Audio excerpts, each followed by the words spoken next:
사도행전 2장 1절입니다.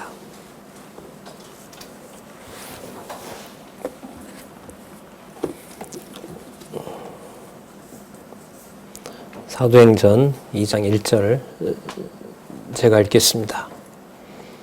오순절 날이 이미 이르매 저희가 다 같이 한 곳에 모였더니 호련히 하늘로부터 급하고 강한 바람 같은 소리가 있어 저희 앉은 온 집에 가득하며 불의 혀같이 갈라지는 것이 저희에게 보여 각 사람 위에 임하였더니 저희가 다 성령의 충만함을 받고 성령이 말하게 하심을 따라 다른 방언으로 말하기를 시작하니라.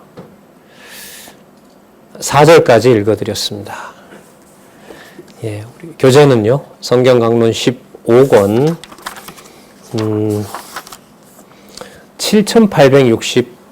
7864페이지를 펴시고 개론을 설명을 잠시 드리고 우리 7869페이지 2장 1절부터 말씀을 드리도록 그렇게 하겠습니다. 나갈 본문은 우리 7869페이지입니다.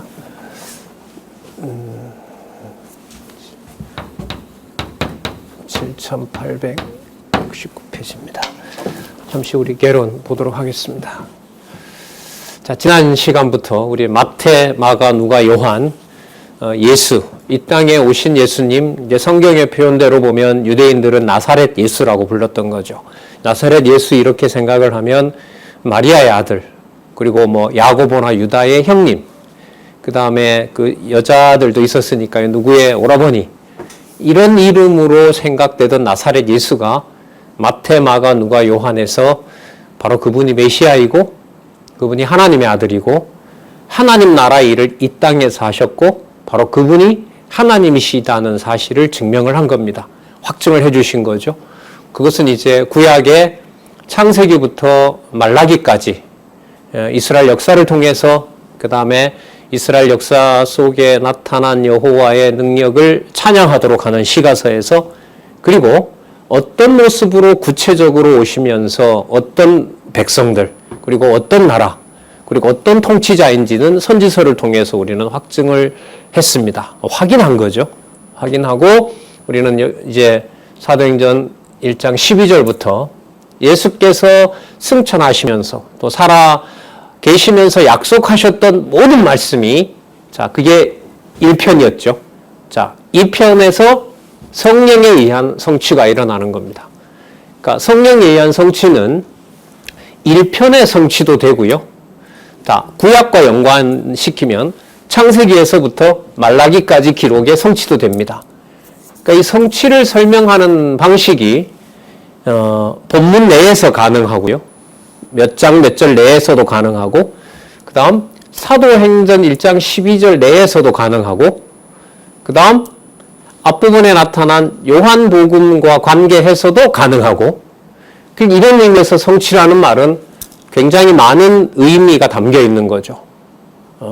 이게 본문에도 나오는데 저도 좀 놀랐는데 그건 좀 이따가 이제 설명을 하도록 할게요. 성령께서 오셔서 부활 승천하신 바로 그분이 구약에 언약했던 메시아이다. 내용에 들어가면 창세전에 이미 존재했던 분이 이 땅에 오신 것이다. 요한복음으로 무게를 넘기면 바로 그분이 누구다? 하나님이다. 하나님이다. 좀 뒤로 이렇게 와서 거슬러 가면 그러므로 그분이 누가복음으로 가서 말씀을 드리면 그분이 하늘에 있는 사역을 한 것이지 땅에 3년 살다 간 분이 아니다. 3년이란 건 그렇게 중요한 것이 아니다. 왜냐하면 3년 내에 보여주신 모든 것들은 그 본질이 요한복음으로 다시 오면 하늘에 속한 하나님의 일이기 때문에 그렇다는 거죠. 그럼 다시 거슬러 올라가면 왜 그렇게 그분은 그런 일을 할 수 있느냐? 마가복음에 보면 그분이 바로 하나님의 아들이기 때문에 그렇다. 하나님의 아들인 걸 어떻게 아느냐? 마태복음에 보면 바로 그분이 구약에서 언약했던 삼직을 가지고 이 땅에 오신 바로 메시아이기 때문에 그렇다. 그래서 지난 시간까지 많이 강조드렸던 것은 사도행전 1장 12절부터 등장하는 그 예수라는 이름이 나올 때 우리는 무슨 내용을 전체 다 이제 하나로 묶어야 된다 그랬죠?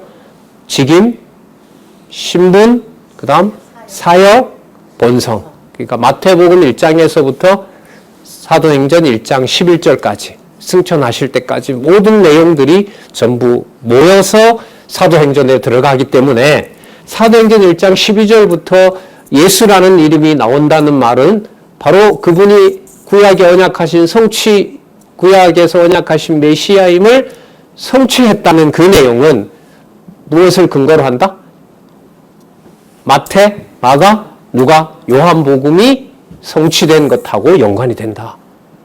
그러니까 이 말을 좀 알기 쉽게 말하면 언약과 성취 섭리도가 여러분 동그라미가 10개가 있거든요.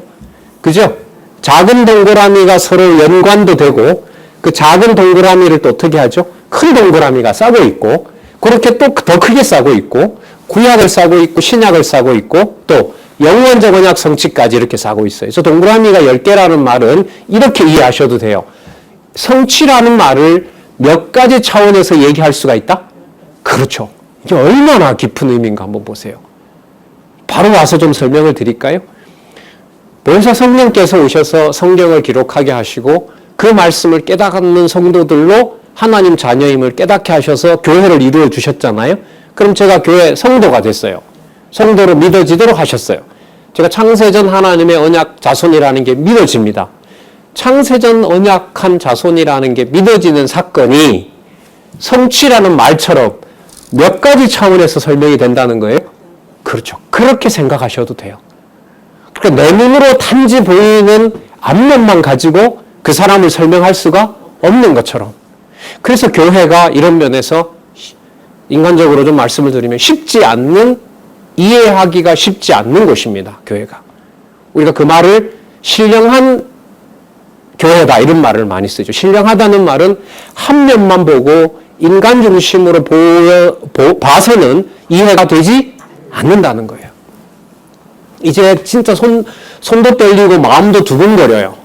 마태, 마가, 누가, 요한을 한치의 논리적 오차 없이 모든 것의 일관성을 확인한 터라. 거기에 계시되었던 마태복음부터 사도행전 1장 11절까지 계시되었던 그 예수께서 승천하셔서 살아 계시면서 보혜사 성령을 보내어 본인의 말씀에 의하면 더 낫게, 성도들에게 더 유용하게, 더 확실하게 성령께서 교회를 설립하심으로 그 일을 성취하기 때문에 교회라는 낱말 속에 담겨있는 모든 의미가 바로 마태, 마가, 누가, 요한의 바탕을 두고 있고 그 어마어마한 약속들이 이 지상에 있는 성도들을 주 예수 그리스도의 머리로 통치를 받는 바로 교회라는 사실에 모여 있는 거예요. 그러니까 이 시대에 우리의 삶의 가장 중요한 개념 하나를 가지고 설명을 한다면 가장 넓은 동그라미를 하나 만든다면 범주를 만든다면 무슨 국민도 아니고 대한민국 시민도 아니고 세계 시민도 아닌 바로 어디의 백성이다? 하나님의 백성, 어디에 있는 성도? 교회의 성도라는 겁니다. 이게 이제 굉장히 엄격한 개념인 겁니다. 왜요? 그리스도가 약속하셨고 아버지께서 보낸 성령이 하시는 일이 바로 무슨 낱말에 달려있기 때문에 그래요? 교회에 달려있기 때문에 그렇습니다. 자, 그럼 그 교회를 먼저 어떻게 하시냐면 설립을 통해서 부활 승천하신 그분이 살아계시고 그분이 바로 메시아임을 성령을 통해서 사도들과 다른 제자들을 통해서 보여주는데 먼저 어떤 단계에서 드러나냐는 거예요? 설립할 때. 예루살렘 교회가 처음으로 성령께서 오신 일이 확정되는 겁니다. 그걸 우리 강론지로에는 그 설립인데요. 일단 중요한 개념이기 때문에 개론에 있는 개념을 먼저 써봤습니다. 예루살렘 교회 창립입니다. 창조입니다. 이 개념은 왜 중요하냐면 지금 오순절 신학에 의해서 글쎄요. 신학이라는 말을 이렇게 참 붙이고 싶지 않은데 어쨌든 왜 비성경적인 부분이 많기 때문에 이 성령론에서 자 어쨌든 예루살렘 교회 창립이라고 하는 것은 보혜사 성령이 왔다 갔다 하는 게 아닙니다. 이 땅에 오셔서 그리스도가 3년 동안 하신 것처럼 지금도 영원한 사역을 보혜사 성령께서 하고 계신 거예요. 예를 들면 우리나라 조선이 무너질 때 그리고 교회가 들어올 때 들어온 교회가 6.25 동란으로 엄청난 고난을 받을 때 그때는 성령께서 하늘나라에 잠시 휴가 가셨느냐? 그게 절대로 아니라는 거죠. 절대로 아니라는 거예요. 개인적으로 좋은 일이건 나쁜 일이건 간에 성령의 존재는 영원하신 하나님이신 거예요. 그분의 이름으로 사도들을 통해서 복음 전도자들을 통해서 일하시는 거기 때문에 어떤 경우에도 성령의 사역을 빼고는 교인들의 삶을 얘기할 수가 없는 겁니다. 그러니까 이게 개념이 너무 신중한 거죠. 지식으로 그냥 이렇게 즐기거나 또 지식으로 이렇게 만들어가는데 그런 개념 이상의 개념입니다. 말씀의 권위라는 게 결국 그 말을 인간들을 통해서 성령께서 대언은 하지만 그 말의 주인은 누가 될 수 없어요? 인간이 될 수 없어요. 그게 성경 권위라고 보셔도 돼요. 자, 그러면 그 예루살렘 교회에 약속하신 성령께서 오셔서 이제는 성도들의 내주하시고 이 세상의 역사를 이끌어 가시는 겁니다. 주관해 가시는 거예요. 자, 그러면 예루살렘 교회 창립의 역사를 보면 먼저 무슨 일이 벌어지냐면 성령께서 약속하신 대로 강림함으로써 교회가 설립되는 거죠. 자, 교회 설립이 어떤 과정으로 이루어지냐면 성령께서 무엇을 통하여? 말씀에 의한 교회 설립. 그 말씀에 의한 교회 설립이라는 게 우리가 쓰는 용어로 말하면, 익숙하게 말하면 말씀이 운동하여 성도들을 모아서 주 예수 그리스도를 머리로 한 뭘 세우신다? 교회를 세우신다. 교회 이러면 진짜 우리 생각이 주 예수 그리스도 이걸로 가장 먼저 붙어야 돼요. 설계로 40번지 어디 몇 번지 이게 아니잖아요. 그리고 여러분들 가정에 허락해 주신 가정교회, 그 모든 가정교회의 머리 되시는 분이 바로 그리스도라는 사실을 성령께서 말씀에 의해서 깨닫게 하시는 거죠. 그러면 말씀에 의해서 교회를 설립하시는 일은 베드로가 해서 그러느냐, 사도들이 했기 때문에 그러느냐, 그게 아니라 누가 강림했기 때문에 그래요? 언약대로 성령이 강림하셨기 때문에 그래요. 이걸 지난 시간에 잠시 살펴봤고요. 그 다음에 여기 보시면 교회를 설립하는데 제일 중요한 게 뭐죠? 말씀으로 세운다는 거예요. 그러니까 이것도 예수님의 약속이죠. 두세 사람이 함께한 곳에 내가 함께 있다. 내가 함께 있다는 말은 당신이 보낸 보혜사 성령이 함께 계신 거죠. 그래서 절대로 신약교회는 규모가 아니에요. 규모가 아니에요. 규모도 아니고 우리가 이해하는 방식도 아니에요. 그럼 실체가 없는 거냐? 아니요. 우리 중심의 실체가 아니기 때문에 나타난 그 교회 현상을 두고 잘 된다 못 된다라고 말을 함부로 할 수 없는 거예요. 진짜 조금이라도 건들면 기스가 나는. 제가 가장 속상할 일 중에 하나가 뭐냐면 저도 이제 안경을 쓰잖아요. 귀하게 이제 용돈을 모아서 아주 좋은 안경을 썼는데 안경 쓰고 나와서 운동하다가 그냥 몇 시간도 안 돼서 이 맑은 안경에 기스가 작가면 되게 속상하잖아요. 예? 그것에 비하겠냐고요, 교회가.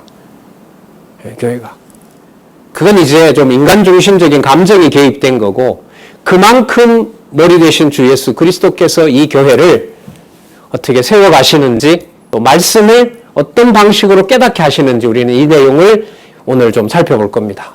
자, 그런데 예수 그리스도께서 살아계신 증거를 보여주시는 것이 뭐냐 하면 사도권인데요. 그 사도권은 예수님께서 약속하신 바가 있어요. 너희들이 복음도 전하지만 내가 했던 일보다 더 많은 일을 하게 된다고 얘기를 했거든요. 그게 바로 뭐로 드러나죠? 표적으로 드러나요. 표적으로. 그래서 누가 봐도 신인 것 같아요. 사도들이. 그 안진뱅이도 일으키고 눈뜬 자도 걸리고 죽은 자도 살려내죠. 베드로가.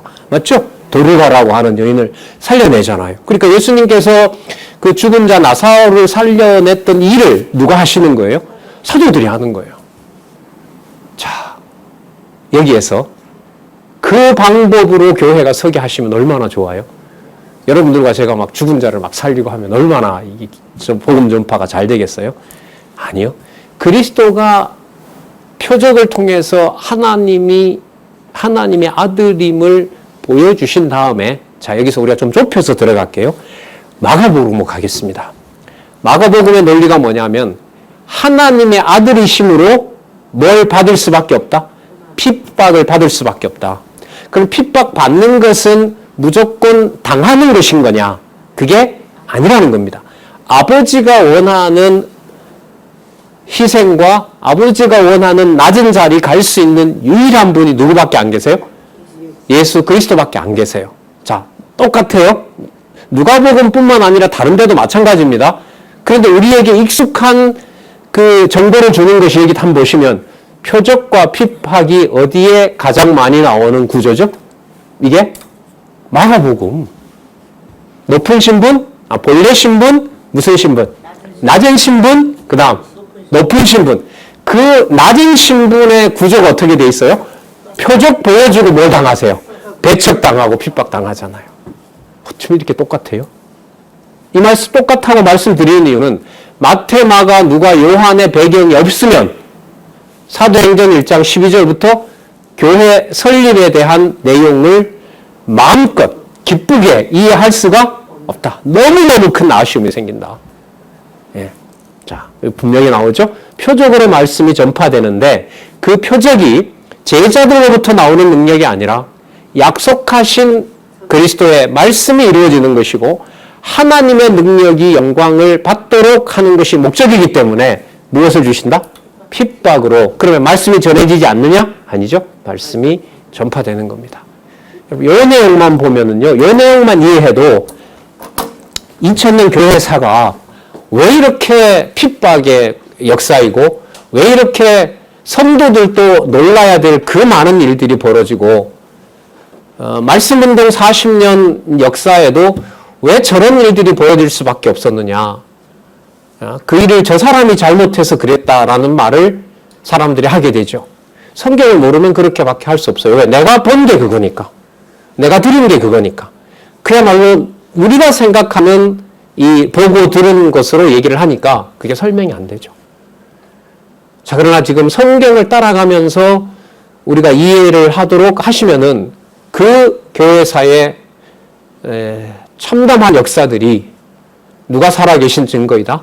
부활 승천하신 그분이 마가복음 16장 19절에 나와 있는 대로 아버지 우편에서 교회를 그냥 너희들끼리 알아서 하라고 던져둔 것이 아니라 그분이 바로 우편에서 교회에 뭐가 되신다? 머리가 되시고 주임 되신다는 증거가 되는 겁니다. 글쎄 좀 이렇게 무장을 한다는 차원에서 보면 우리가 볼 때 가장 안 되고 최악이라고 하는 교회 상황이, 가정교회를 포함해서 최악이라는 교회 상황이 누가 교회의 주인이라는 사실을 확증하는 기회가 될까요? 오직 주 예수 그리스도만 이렇게 되는 겁니다. 물론 그것도 뭐 우리 자기 스스로의 쇠대로 되는 건 아닙니다. 진짜 그 부분이야말로 보혜사 성령께서 여기 있는 대로 말씀으로 뭐하게 해주셔야 돼요? 깨닫게 해주셔야 된다는 거죠. 우리가 생각하는 깨닫는 것은 말씀 몇 구절 보고 깨닫는 게 또 아니죠. 자, 아까부터 계속 말씀드렸잖아요. 지금부터 함께 읽어갈 중요한 개념, 예수라는 개념은 무엇을 바탕을 두고 어디에 바탕을 두고 있다? 마태, 마가, 누가, 요한.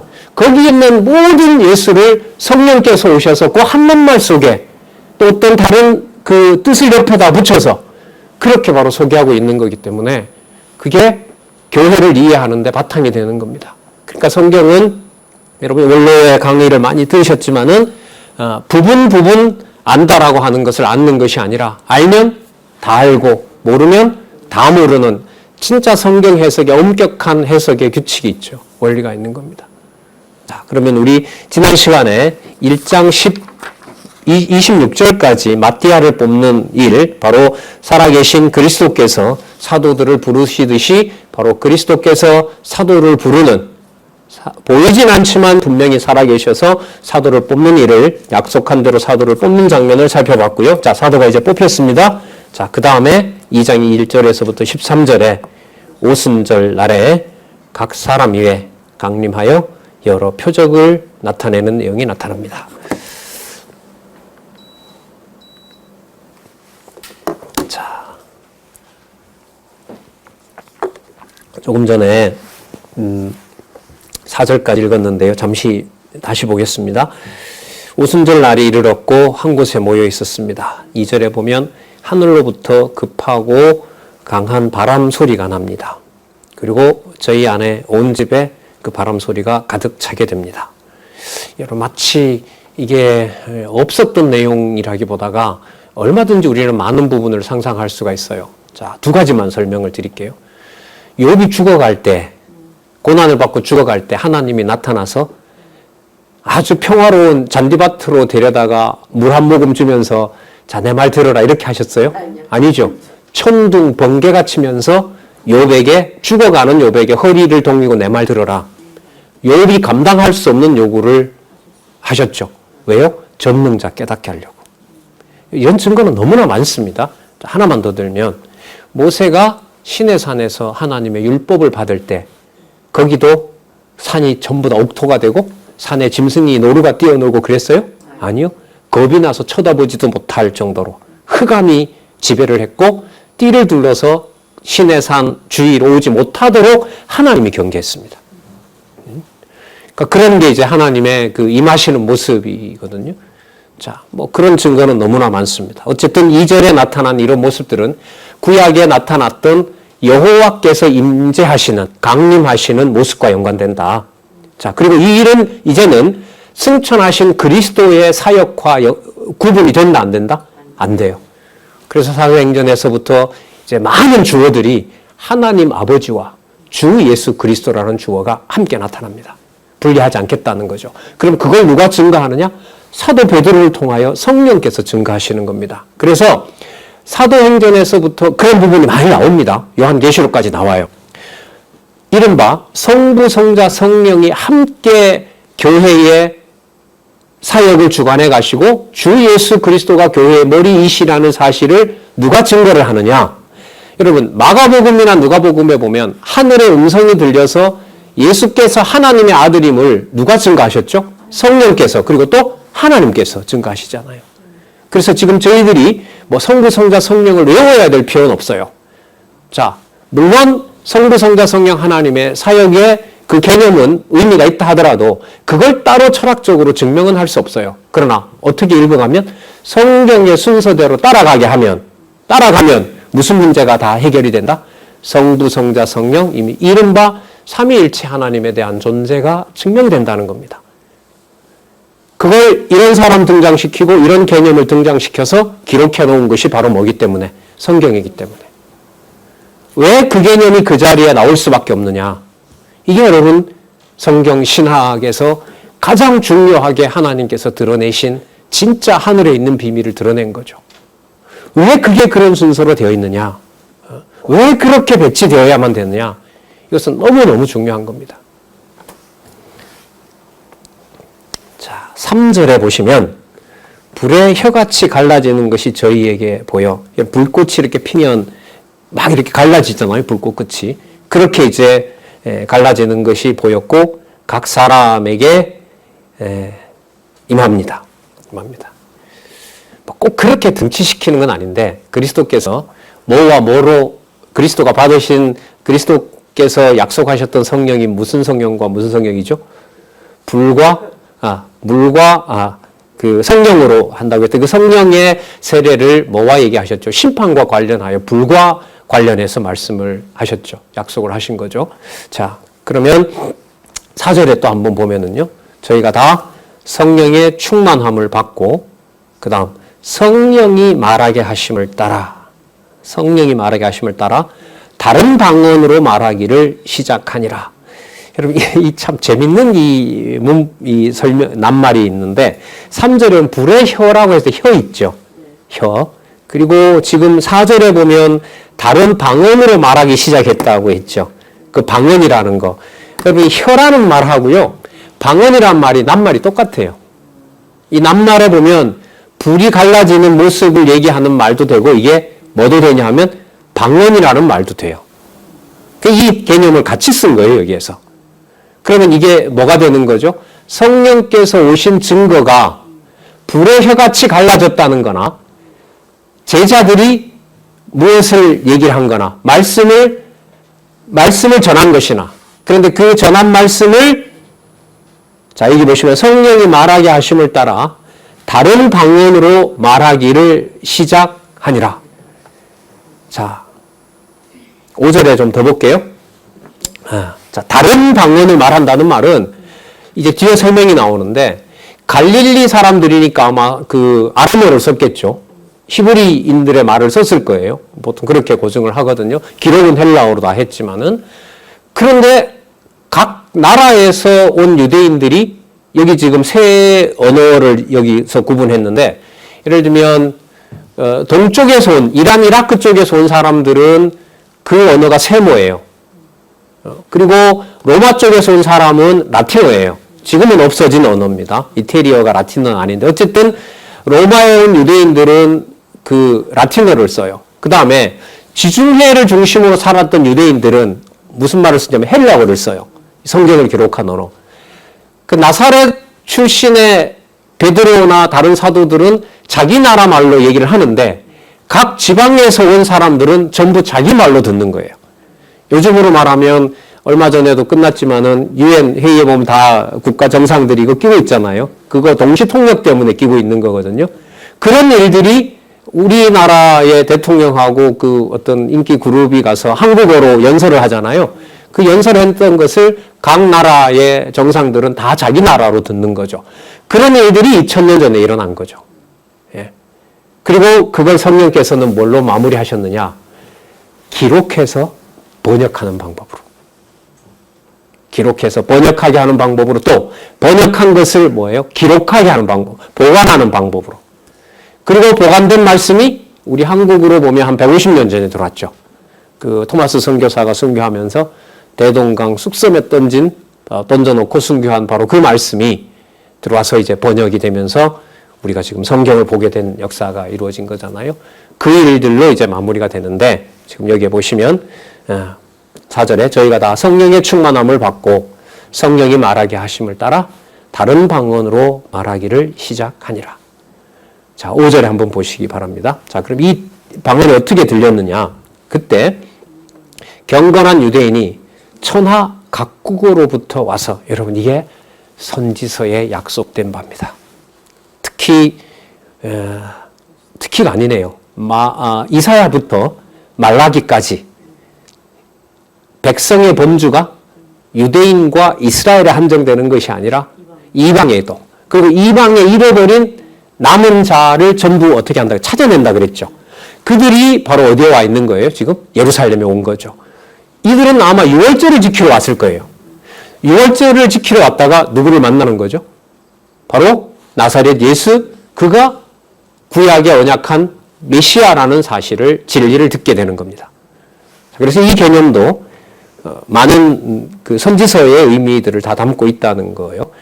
자, 경건한 유대인이 천하 각국으로부터 와서 예루살렘에 우거하더니 이 소리가 나매 큰 무리가 모여 각각 자기 방언으로 제자들의 말하는 것을 듣고 소동하여 다 놀라 기히 여겨 이르되 보라, 이 말하는 사람이 다 갈릴리 사람이 아니냐. 다 그러니까 갈릴리 말을 해요. 자, 그런데 8절 우리 각 사람의 난 곳 방언으로 듣게 되는 것이 어찌미냐. 여러분 이때 방언은 언어예요. 그냥 불어혀 이거하고 달라요. 어쨌든 이렇게 정교하게 이 개념들이 이렇게 배치가 되어 있어요. 자, 요즘 여러분 그 유튜브에 그 한국말로 하면 뭐 다 정확한 건 아닙니다. 기계가 즉석에서 다 뭐 하죠. 바로 자막에다가 번역 다 해주죠. 그 일이 여러분 2000년 전에 일어났다고 보시면 돼요. 그럼 지금 이러한 과학기술 문명의 발달은 분명히 이거는 진리의 말씀을 전파하는 일과 뭐 연관될 수밖에 없어요. 우리가 생각하는 이 교회 역사 속에서 세상을 이해할 때는 거의 다 됐죠. 제가 얼마 전에 말씀을 드렸잖아요. 그 당시에 가격이 한 50만 원 했는데 그 이어폰을 끼면 70여 개국인가요? 50여 개국인가? 가서 모든 말들을 50여 개국에 가면 그 이어폰이 다 그 말을 우리말로 다 번역해 준다는 거잖아요. 기계로 번역하는 것이 불충분했다 이러는데 그 단계가 계속해서 지금 거의 오류 없이 발전하고 있죠. 그런 일들도 이미 2000년 전에 강림하신 성령께서 전파하고 기록하게 하신 말씀을 이 시대에 우리는 지금 낮이지만 반대쪽에는 또 밤이잖아요. 그 성도들에게도 말씀이 전해지는 역사와 무관하지 않겠죠. 자, 좀 더 볼까요? 9절. 우리는, 여기 이제 설명이 나옵니다. 바데인, 메데인, 엘라민, 또 메소포타미아인. 이 사람들은 이제 주석에서 설명하고 있습니다만 셈족이에요. 셈어를 쓰는 사람들입니다. 주로 그 구약의 히브리어를 사용했던 바로 똑같은 건 아니지만 바로 그 계열에 속한 언어를 쓰는 사람들이고요. 그럼 이게 맥락이 맞죠? 불의 혀, 방언, 전하는 말씀, 그러니까 자기 언어로 듣는 말씀. 이렇게. 자, 그 다음에 유대와 갑바도기아, 본도, 아시아, 그 다음에 부르기아, 밤빌리아. 여러분, 이 사람들은 헬라어를 써요. 당시의 지배적인 언어였던 헬라어를 쓰는 사람들이에요. 자, 그 다음에 애굽과 구레네도 마찬가지입니다. 애굽과 구레네에 가까운 리비아 여러 지방에 사는 사람들. 여기도 이제 헬라어 쓰는 사람들이고요. 그 다음 로마로부터 온 나그네. 참 재밌죠? 나그네를 디아스포라라 그러죠. 로마로부터 온 나그네. 곧 유대인과 유대교에 들어온 사람들. 여러분, 유대교에 들어온 역사 제일 먼저 뭐가 생각나시죠? 어디에 나타나 있습니까? 에스더서에 보면 하만에 의해서 127도에 흩어진 유대인들을 전부 멸하라고 했는데 그 계획을 하나님이 실패하게 하시고 127도에 있던 유대인들이 조금 전까지 목숨을 잃어야 될 신세였지만 하나님이 그 전세를 역전시켜서 당시의 왕이었던 아하수에로 왕을 통하여 유대인을 죽이려고 했던 세력들을 전부 다 역으로 죽이라고 그랬죠. 그러면서 127도에 있는 원주민들이 무슨 일이 벌어져요? 나도 뭐가 되겠다? 여호와 믿겠다. 엄청난 일이 벌어진 거죠.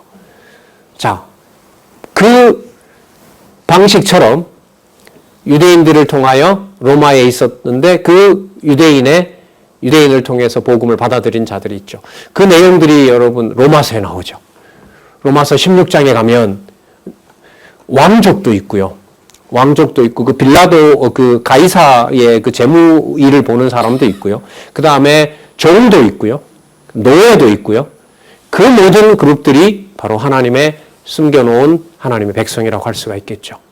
자, 그러니까 자손의 범위가 인간적인 어떤 기준으로, 혈통의 기준으로 그렇게 실체적 언약의 자손이 이루어진 것이 아닙니다.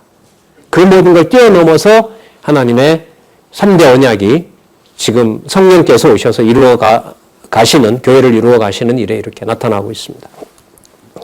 11절, 그레데인과 아라비아인들이라. 여기도 이제 그 라틴어라든지 뭐 헬라어도 같이 쓰고 있는데죠. 그레데인은 여러분 나중에 디도서의 복음을 전하는 그 기록 내용과 관련되죠. 그레데서 내용은 우리가 다 우리의 각 방언으로 뭘 듣는다 그래요? 하나님의 큰 일을 말함을 듣는도다. 그러니까 하나님의 위대한 일들을 듣게 되는 겁니다. 여러분 이 내용도 그래요. 이 내용이 이제 뒤에 가면 이제 나오는데 기록한 내용들이 보면 대표적인 게 여러분 스데반이죠. 스데반 집사가 창세기서부터 요약하잖아요. 역사서 전체를 요약해서 따라서 너희들이 죽인 그가 바로 하나님의 능력으로 살리신 메시아다. 그 우리가 그럼 죽였단 말이냐? 그렇다. 그래서 돌을 들어서 이제 스데반을 치면서 스데반이 순교하는 일이 벌어지죠. 그래서 여기에 하나님의 큰 일을 우리는 여기서 한번 살펴보면서요. 그 다음에 또 보도록 하겠습니다. 다 놀라며 의욕하여 가로되 서로 가로되 이 어찐 일이냐.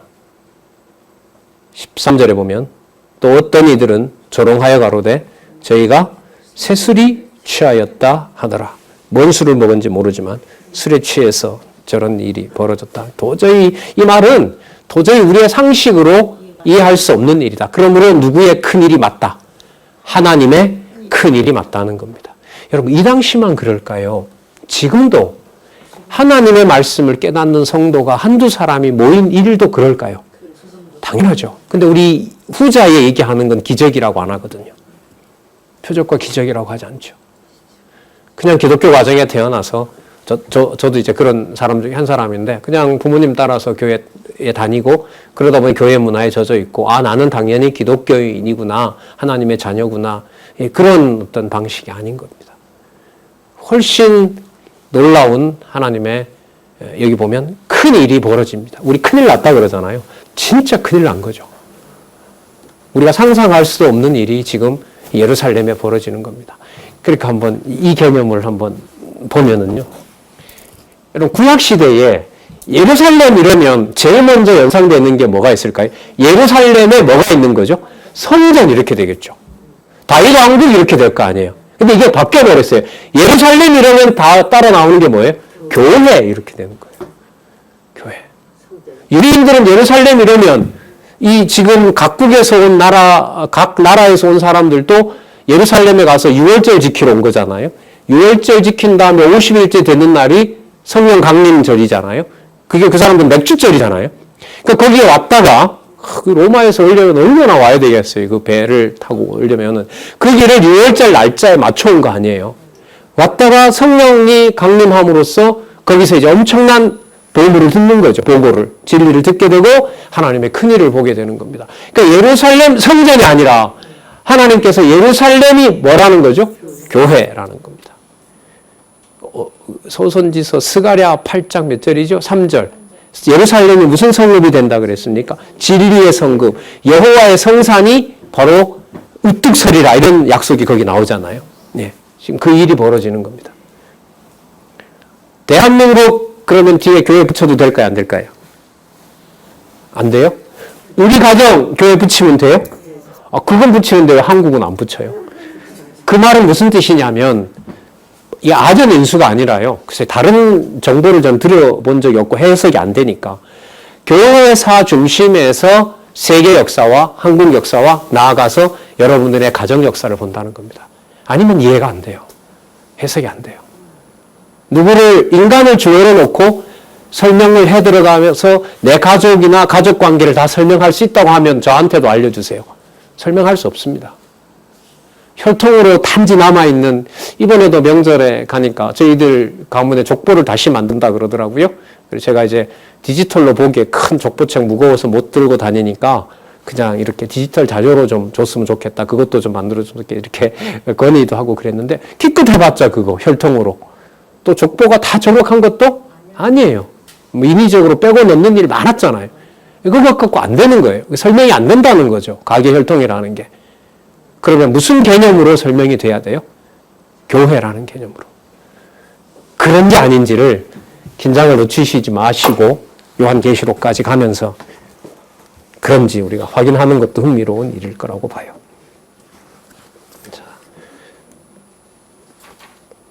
자, 여러분 이 일이 우연히 된 것일까요? 아니면 약속대로 된 것일까요? 당연하죠. 반드시 근거는 언약대로 성취되는 거예요. 창세전까지 가는 언약에 근거한 거예요. 이 내용으로 보면 구약에 약속된 바예요. 우리가 확인한 바에 의하면 이사야부터 말라기 선지서에 수두룩해요. 예루살렘이 뭐가 된다는 거? 진리의 성읍이 된다는 거. 그리고 진리를 깨달은 자가 예루살렘에 전부 또 여호와를 섬기는 누가 된다? 제사장 된다는 거죠. 맞죠? 그리고 그 왕은 오직 여호와께서 임하셔서 여호와가 왕 된다고 하셨어요. 맞죠? 시편에서부터 나오잖아요. 그래서 여러분들과 그동안 지금 한 이 코로나 시기 때부터 선지서에 좀 집중했고요. 그 다음에 마태복음에서부터 지금 사도행전 1장 12절까지 와 있어요. 이 두 가지를 어쨌든 굉장히 열심히 공부하신 걸로 알고 있어요. 그래서 사도행전 지금 1장 12절부터 교회 설립에 관한 성취 내용을 보는 게 제가 굉장히 편안하고 되게 기뻐요. 왜? 공감을 많이 하니까. 이 말은 공부를 진짜 열심히 하시라고 하는 요구를 굉장히 강하게 한 거예요. 안 하시면 안 된다 이런 것보다 더 강해요. 자, 보겠습니다. 무슨 일이 벌어지는지. 자, 7872페이지에 보시면 여기죠. 무엇으로 교회를 설립해요?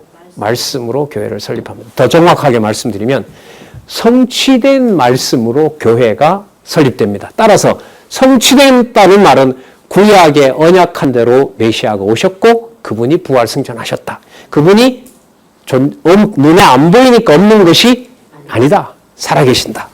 살아계신다는 거죠. 자, 2장 14절에서부터 21절 베드로가 요엘 선지자 말씀이 나오네요. 요엘이 예언한 대로 성령이 임한 것을 알려줍니다. 베드로가 11사도와 같이 서서 소리 높여 가로되 유대인들과 예루살렘에 사는 모든 사람들아 이 일을 너희로 알게 할 것이니. 여러분, 사도에게 임한 성령이 하시는 일은 알게 하는 겁니다. 우리가 보통 안내한다고 그러죠. 안내하되 명령은 하지 않는다. 안내하되 명령은 하지 않는다. 유대인들과 예루살렘에 사는 모든 사람들아 이 일을 너희에게 알게 할 것이니 내 말에 귀를 기울이라. 이때 내 말의 권위는 임하신 성령의 능력에 있는 것이지 베드로에게 있는 게 아니라는 거죠. 때가 제3시니 9시입니다. 오전 9시. 너희 생각과 같이 이 사람들이 취한 것이 아니라 하나님의 큰일을 하나님이 하시는 것이다. 증거가 뭐냐 하면 근거는 곧 선지자 요엘로 말씀하신 것이니 일러스레 요엘 2장 28절에서부터 32절 하나님이 가라사대 말세에 내가 내 영으로 모든 육체에게 부어주리니. 자, 결과는 너희 자녀들은 예언하고 젊은이들은 환상을 보고 늙은이들은 꿈을 꾸리라. 여러분, 예언하고 환상을 보고 꿈을 꾸는 것은 내가 만들어낼 수 있는 거예요, 없는 거예요? 이거는 반드시 뭐가 일어야 되냐면 하나님의 영이 임해야 되는 거예요. 그러니까 하나님의 영이 임했다는 증거가 사람이 할 수 없는 꿈과 그 다음 예언과 뒤에 가면 이제 기사와 표적이 따르게 되는 거죠. 이게 말세는요, 구약에서 선지서에서 말씀해 주신 개념을 쓰면 여호와의 날이에요. 말세는. 다분히 무슨 성격이 강하냐면 심판의 성격이 강합니다. 그날에 어디에 많이 나오죠? 예레미야, 에스겔에 나오죠. 소선지서에 나오죠. 여호와의 날 이러면 심판 날이라고 보시면 돼요. 그러면 심판은 어떤 의미냐면 자, 멀리 가지 말고요. 우리가 썼던 개념으로 보면 예루살렘에 있던 그림자 성전을 없애고 예루살렘에 있던 그림자 나라를 없애고 부활 승천하신 그리스도께서 보내신 성령에 의해서 예루살렘에서부터 1장 8절에 약속하신 대로 무엇이 설립된다? 교회가 창립되는 역사가 말세라고 보시면 돼요. 왜? 뭘 끝내버리는 거니까. 그림자를 끝낸 거니까. 그림자 왕국, 그림자 제사를 다 끝낸 거기 때문에 그게 말세이고 그게 바로 가장 중요한 심판인 겁니다. 전부 끝내버리는 거죠. 자, 그러면 그걸 누가 하시느냐? 여호와께서 여호와의 영을 보내셔서 증거가 뭐냐면 베드로처럼 예언하고 그 다음에 환상을 보여주고 나중에 베드로도 환상을 보죠. 여러 그 사도들도 보고요. 너희 늙은 이들은 꿈을 꾸리라. 지각작용이 사라지는 것 같지만 하나님께서 영을 주시면 그게 지혜와 총명으로 드러나는 겁니다. 이 모든 말씀들이 이러한 모든 내용들이 여러분 사도행전부터 시작해서 요한계시록까지 다 글로 기록됐다고 보시면 돼요. 이 일은 어쨌든 먼저 일어나고 누가를 통해서 이 일을 기록한 거기 때문에 말씀으로 다 기록이 된 거죠. 그러니까 여기 보시면은 자녀들, 젊은이들, 늙은이들 그 다음에 18절에 보시면 내가 내 영으로 또 남종, 여종에게 부어주리 저희가 예언한다고 얘기를 하죠. 그래서 신분 고하를 막론하고 말씀으로 말씀으로 하나님의 존재를 확인하고 바로 부활 승천하신 바로 그 분이 구약의 언약하신 메시아임을 확증하여 알려주는 일인 겁니다. 그러니까 교회의 존재를 과정교회부터 시작해서요. 교회의 존재를 살아계신 하나님 그리고 머리 대신 예수 그리스도의 존재에 확인하고 연관을 시켜주셔야 돼요. 그걸 깨닫게 해주셔야 돼요. 아니면 내 가정 중요하다. 넌 세상의 논리하고 똑같아져 버려. 그럼 별 차이가 없거든요. 그러니까 사람의 능력으로 안 되죠. 가정교회 귀중한지 누가 모릅니까? 하지만 내 마음대로 안 되거든요. 못 하거든요. 왜요? 머리가 누구기 때문에. 호적상의 부모가 아니잖아요. 주 예수 그리스도기 때문에 그래요. 그래서 우리가 지금 몇 년 전부터 진짜 정착되어 가는 문화 중에 너무너무 위대하고 아름다운 문화가 이번에도 참 교회 원로 한 분이 말씀하시던데 자기 본인 입에서도 명령이 없대요. 명절이 와도 이래라 저래라 안 한대요. 못하겠대요. 두렵대요. 80이 넘으신 분인데. 그래서 말씀을 전달하는 것으로 드러나고 충분히 전달하지만 한마디의 명령도 하지 않는 문화. 이게 가능하냐 세상에. 이게 성경신학이다. 그렇게 감동적으로 말씀을 하시더라고요. 맞습니다. 세상은 여러분 법이 명령하잖아요. 맞죠? 안 하면 처벌하잖아요. 하지 않으면 벌금 내야 되잖아요. 감옥에 가야 되잖아요. 그럼 세상이 돌아가는 방식은 세상의 권력자가 피권력자에게 뭐 하는 거죠? 돈으로 먹을 것을 가지고 뭐 합니까? 명령하고 따르라고 하는 거 아니에요. 그렇게 만약에 교회가 간다면 교회에 신령한 면은 없죠. 그래서 지금 정착되어 가고 있는 성실하게 말씀을 가르치되 야, 해라, 하지 말라. 그 문화가 사라졌는데 사라지고 있는데 되잖아요. 어마어마한 일들이 벌어지고 있잖아요. 우리 30일 날 행사가 진행되고 있는데 여러분에게 이미 다 공지된 것처럼 성경신학이 미주 오이코스 대학의 기본신학으로 자리 잡는 학증을 학교는 이걸 주창하신 분이 명예박사 학위를 받아주시면 그 제도적으로 그 일을 확립해가는 데 도움이 될 것 같습니다. 받아주십시오라고 해석하는 거고요. 그리고 실질적인 학교의 신학이 성경신학이라면은 그 성경신학이 바로 가르쳐야 될 사람이 그 위치에 있는 게 맞습니다. 그래서 학교의 아카데미의 상징은 그 아카데미의 총장이 누구인지가 결정하기 때문에 명예총장으로 추대를 허락해 주십사라고 그 오이코스 대학 총장님이 얘기하신 거 아니에요. 몇 날을 고심하고 고민하고 만류하다가 하시겠다고. 빗자루를 드는 심정으로 오이코스 대학 정문에 쓰레기를 줍는 심정으로 제가 그러면 허락하겠다고 그렇게 원로가 대답을 하시는 걸 제가 들었거든요. 그게 여러분 지금 말씀하신 대로 성령께서 임하셔서 성실하게 가르치되 어느 특정한 권위를 가지고 이래라 저래라 하지 않는 문화. 그러나 너무 잘 되는 문화.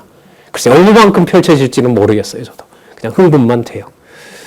자, 19절부터 21절까지 그냥 본문을 읽고요. 이건 다음 시간에 또 이어서 설명을 드리도록 할게요. 또 내가 위로 하늘에서 기사와 아래로 땅에서는 징조를 베풀리니 곧 피와 불과 연기로다. 이건 설명이 좀 필요해요. 20절. 주의 크고 영화로운 날이 이르기 전에 해가 변하여 어두워지고 날이 변하여 피가 되리라.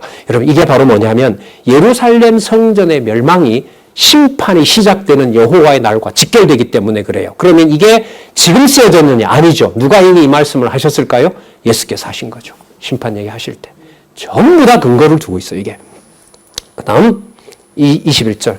그러나 누구든지 주의 이름, 여호와의 이름, 주 예수 그리스도의 이름을 부르는 자는 구원을 얻으리라 했느니라.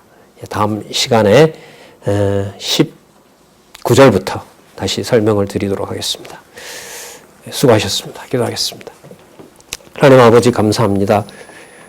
감히 받을 수 없고 이해할 수 없는 진리의 말씀을 하나님 이렇게 믿어지게 하시고 또한 전달하게 하시고 함께 사역하게 하시고 동역자로 지체로 진리를 같이 공부할 수 있도록 허락해 주셔서 너무나 감사드립니다. 하나님 아버지 간절히 원하옵니다. 진리의 말씀 더욱 사랑할 수 있도록 모든 가정교회와 모든 은사교회, 지체교회들이 진리 안에서만 바로 서 갈 수 있도록 인도하여 주시옵소서. 예수님의 이름으로 기도드렸습니다. 아멘.